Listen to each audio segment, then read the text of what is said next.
In August 2024, scholars published a paper in the Journal of Cuneiform Studies. It described 4 clay tablets, 4,000 years old, sitting in the British Museum for over 100 years, never fully translated until now. What those tablets said stopped the researchers cold. A king will die. A large army will fall. There will be an attack on the land. The end of a dynasty. Pause. These were not curses, not prayers, not stories.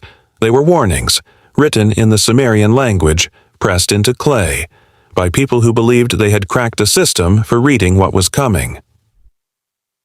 And the disturbing part is that the pattern they described matches every major collapse in recorded human history, including ours.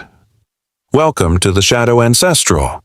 Every episode on this channel is built from documented evidence, museum collections, academic papers, things you can verify yourself. Tonight we go inside the world's oldest warning system, built by the Sumerians, the civilization that invented writing, mathematics, astronomy, and law, before any other culture on Earth had figured out how to do any of it. They left us something, not buried, not hidden, sitting in museums, in university collections, in the British Museum's own archives, tablets with warnings pressed into them 4,000 years ago. Subscribe to the Shadow Ancestral right now if you want to be here when we open the next one. Hit the bell. Turn on notifications. Now, let us go back to the beginning. Before we read the warning, you need to understand who wrote it. The Sumerians. They lived in the southern part of what is now Iraq, in the region between the Tigris and Euphrates rivers that the ancient Greeks would later call Mesopotamia, the land between the rivers. By the 3rd millennium BCE, Sumer contained at least 12 separate city-states: Eridu, Uruk, Ur, Nippur, Kish, Lagash, each with its own walls, its own temple, its own government, its own deity. And the Sumerians did something no civilization before them had ever done. They wrote things down. The Sumerian language, one of the oldest written languages ever discovered, was pressed into wet clay tablets using a wedge-shaped stylus. This system, Cuneiform, was invented around 3400 BCE. Before it existed, there was no history, no record, no warning that could survive beyond the memory of one generation. After it existed, everything could be preserved. Even a warning pressed into clay 4,000 years ago can still be read today. The first warning the Sumerians left us was encoded in a document called the Sumerian King List. The most complete surviving version, known as the Weld-Blundell Prism, is housed at the Ashmolean Museum in Oxford. It is a 4-sided clay prism, approximately 20 centimeters tall, covered in columns of cuneiform listing the kings of Sumer from the very beginning of civilization. It opens with 8 words that have puzzled scholars for over a century. When kingship descended from heaven, the kingship was in Eridu. Then it lists 8 kings who ruled before a great flood, and their reign lengths are impossible. Alulim of Eridu, 28,800 years. Alalingar of Eridu, 36,000 years. Enmenlu-Ana of Bed-Tabira, 43,200 years. Enmengal-Ana of Bad-Tabira, 28,800 years. The divine Dumuzi of Bad-Tabira, 36,000 years. Ensipad-Zid-Ana of Lirag, 28,800 years. Enmen-Dur-Ana of Zimbir, 21,000 years. Ubara-Tutu of Shurupak, 18,600 years. 8 kings, a combined reign of 241,200 years. And then 5 words that end that entire era. Then the flood swept over. 5 words: 241,200 years of civilization, gone. After the flood, the King List continues, but the reigns collapse dramatically, from tens of thousands of years to hundreds, then to decades. The Sumerians were recording something, a pattern, a before and after, a warning that civilizations do not last forever. Here is what makes the Sumerian King List more than mythology. The pattern it encodes matches what archaeologists have found in the ground. Scholars studying the collapse of Sumerian civilization have identified a repeating cycle, documented in the Atrahasis epic, the King List, and the physical archaeological record. Every approximately 1,200 years, something resets. Overpopulation, resource depletion, environmental degradation, then collapse. The soil of ancient Sumer tells the story. Ancient Sumerian irrigation systems, brilliant for their time, gradually increased the salt content of agricultural land. Over centuries, the crops failed, city by city. The populations moved, the cities were abandoned. By 1900 BCE, the Sumerian civilization that had dominated the region for over 2,000 years was effectively over. Not destroyed by war, not wiped out by flood. Exhausted by the very systems it had built to survive. The Sumerians knew this was coming. They had watched it happen before, and they pressed the warning into clay so that whoever came next would have no excuse for not knowing. Now we reach the tablets that were just translated. 4 clay tablets, acquired by the British Museum between 1892 and 1914. They came from Sippar, an ancient city that flourished in what is now southern Iraq. For over 100 years, they sat in the museum's collection, studied, catalogued, but never fully translated. In 2024, Andrew George, Emeritus Professor of Babylonian at the University of London, and independent researcher Junko Taniguchi published the first complete translation in the Journal of Cuneiform Studies. What these tablets contained was a warning system. The Sumerians and Babylonians believed that events in the sky were coded signals placed there by the gods, warnings about the future prospects of those on Earth. Specifically, lunar eclipses, the way the shadow moved, the time of night it occurred, how long it lasted, the direction it came from, each combination mapped to a specific outcome. The translated omens read like this: a king will die. A large army will fall. There will be an attack on the land by a locust swarm, an eclipse in the morning watch, the end of a dynasty.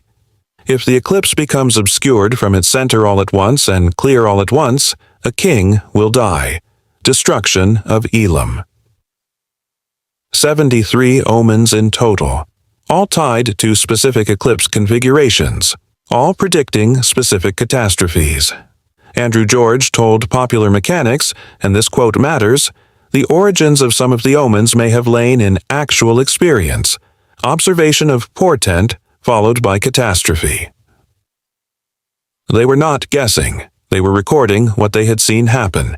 Eclipse, then catastrophe, eclipse, then catastrophe, eclipse, then catastrophe, until the pattern became a system, and the system became a warning, and the warning was pressed into 4 clay tablets that sat in the British Museum for over 100 years before anyone fully read them.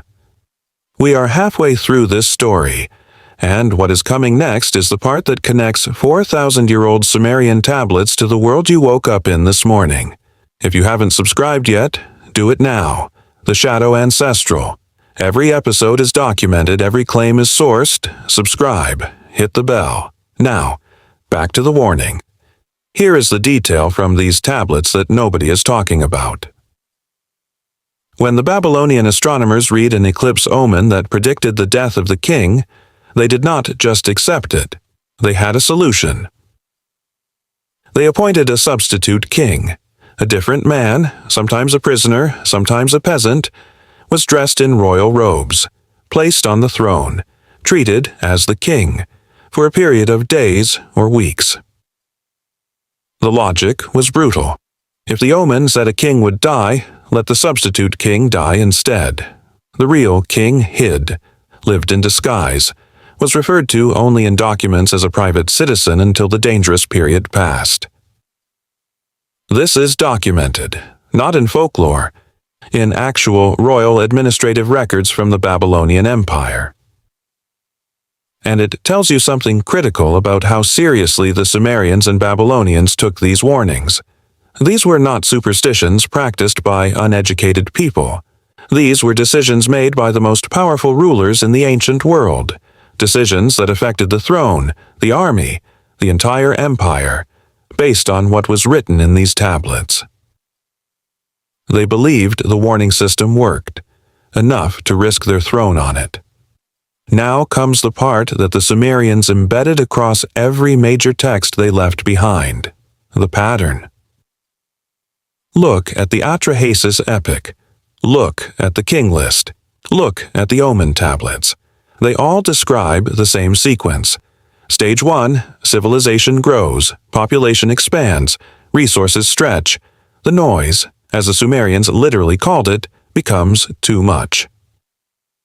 Stage 2, the warnings appear. Plague, drought, famine, signs in the sky, systems beginning to fail. Stage 3, collapse, reset. The flood sweeps over, and whoever survives starts again. The scholars who have studied the physical collapse of Sumerian civilization note something remarkable. The Sumerians did not collapse because they were primitive. They collapsed because they were successful.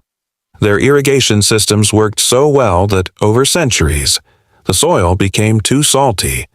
Their cities grew so large that food production could not keep up. Their political systems became so complex that they could not respond to the environmental pressures building beneath them. Sound familiar? The Sumerians left these tablets, not because they thought they could stop what was coming. They left them because they understood the pattern well enough to know it would happen again, to whoever came next, and the next civilization after that, and the next. The Journal of Biblical Literature, Oxford University Press, the Journal of Cuneiform Studies, all of them documenting the same thing.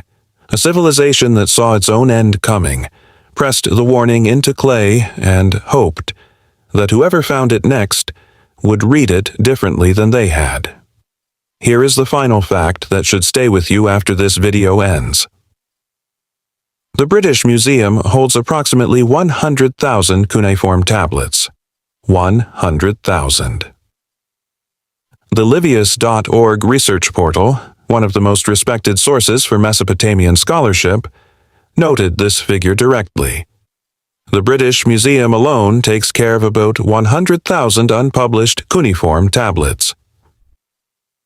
Unpublished, untranslated, unread. The 4 tablets translated in 2024, the ones that said a king will die, a dynasty will end, an army will fall. Those 4 tablets had been sitting in the museum for over 100 years. What is in the other 99,996? What warnings are sitting in climate-controlled cases right now that no one has read yet? The Sumerians pressed their knowledge into clay specifically because clay survives. They knew the tablets would outlast every empire that came after them. They were right. The only question is whether we will read them before the pattern completes itself again. The Sumerians built the first civilization, invented writing so that knowledge could survive beyond memory, watched their world reach its limits, and pressed into clay, in a language they called their own, a warning for whoever came next. In 2024, for the first time in 4,000 years, someone finally read it. A king will die. A dynasty will end. An army will fall. Whether you read that as history, as prophecy, or as a mirror, the Sumerians made sure you would have the choice. If this video taught you something, subscribe to the Shadow Ancestral right now. Leave a comment below. Do you think the Sumerians were warning us specifically, or just recording what they knew? Share this with someone who thinks ancient history has nothing to say about today. Next week, we go deeper into the Sumerian tablets, to the one text that describes what the gods said about humans when they thought no one was listening, what they called us, what they built us for, and the line in the tablet that no mainstream scholar wants to explain out loud. The Shadow has more to show you. Read the clay while you still can.